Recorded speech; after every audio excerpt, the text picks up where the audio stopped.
of Indiana, is a member of the House Armed Services Committee. Congresswoman, thanks for being with us today. Oh, thank you, Arthel. Thank you very much. Absolutely. I want to start here. We'll get to Congress in a moment, but I want to start here. In terms of taking action, what should be priority for the world leaders at the G20 summit?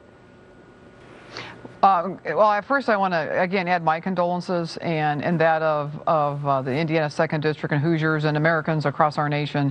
We do stand in solidarity with Paris, and we're praying, and our thoughts and prayers are with the victims, their families, and the American victims as well.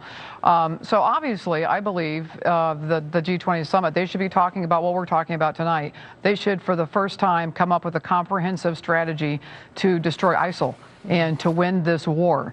And I think that when you see a NATO ally suffering at the hand of ISIL, as we all experienced over the weekend, we sat and we watched this together, I think what we've seen and what Americans have come to know is that we've had a commander-in-chief that has been inactive and reactive, and the vacuum in the middle, which is the comprehensive plan, has been non-existent. And what we saw this weekend, as you know, is when there is a vacuum created, ISIL fills it. And so I'm hoping that what we see tonight with the attack that was launched by France and in conjunction with other nations, I'm hoping we're seeing the beginning of the end of ISIL. Well, let's talk about Congress now. Is Congress in concert on whether our military, the U.S. military, should take on a different strategy now? Well, I would say our strategy hasn't been working, and I think it's obvious it hasn't been working. I think at a minimum, we want to make sure that Syrian refugees do not come into this country. We've never been told by the administration, members of Congress, what this vetting process is. And I think without understanding if there even is a vetting process and how would you possibly trust papers coming from Syria, I think that's a minimum. But I also think that even if we do stop the Syrians from coming into this country, we are only going to stop ISIL by a comprehensive, massive offensive launch against them. And I think then we also, the residual of that, I believe, will be that stops the recruitment from within these countries. When ISIL's destroyed, there's no incentive for young men and young women to leave their homes in any country, especially the United States of America, and go seek a defeated enemy. You mentioned the comprehensive plan of attack against ISIS. You know that President Putin and President Obama had a sideline meeting there at the summit. Do you think that perhaps Putin will be on board now to really sincerely and effectively fight ISIS inside of Syria? That remains to be seen. I'd want to see fact. Right. I've heard a lot of rhetoric, a lot of empty words, even from our own president 2 nights ago when he called up and told the American people that we're going to do everything we can to help France. Well, we haven't up to this point. And what are we going to do to help France? What are we going to do to help the rest of our NATO allies?